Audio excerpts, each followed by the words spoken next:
Mboga wamelalamikia upungufu wa wateja wa bidhaa hiyo katika soko la Mwanakwerekwe, hasa katika kipindi hichi cha mwezi mtukufu wa Ramadhan. Tujiunge na Ibrahim Khamis kwa undani wa taarifa hii. Wafanyabiashara hao wamesema licha ya mwezi wa Ramadhani kuwa ni mwezi wa baraka na neema, lakini wananchi hawana mwamko wa kula mboga katika kipindi hiki na kusababisha biashara kuzorota kwa kukosa wateja sokoni hapo.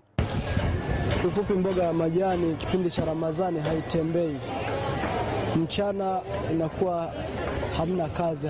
Ramadhani hawali mboga sana, sasa hivi hawali mchana, hawali kwa labda mpaka Ramadhani kisha ndio tunauza vizuri mboga.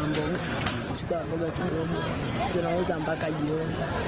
Kipindi Ramadhani ilikuwa hajafika, tulikuwa tunauza chukua mboga nyingi, tunauza mpaka mida saa 7 saa 8, nakuta tumeshamaliza mboga. Sasa hivi tunachukua mboga kidogo, tunauza mpaka jioni.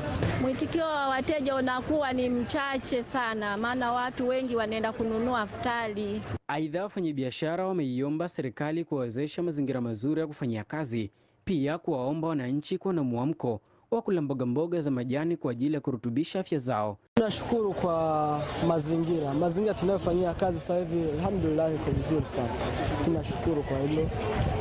Alafu vile kuna sheria ambazo tunajikuta sisi zinatubana sana kwa sokoni.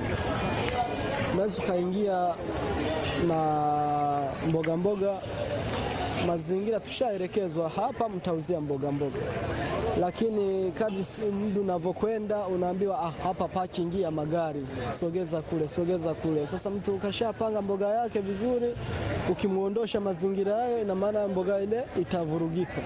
Serikali tunachoomba sisi, soko kwanza libaki kwake yeye mwenyewe, libaki serikalini. Linapokuwa soko serikalini tunakuwa tunyanyasiki. Kwa tunaomba hivyo, soko libaki serikalini ili tukae uhuru kwa amani. Biashara na uchumi, Ibrahim Khamisi wa ZBC.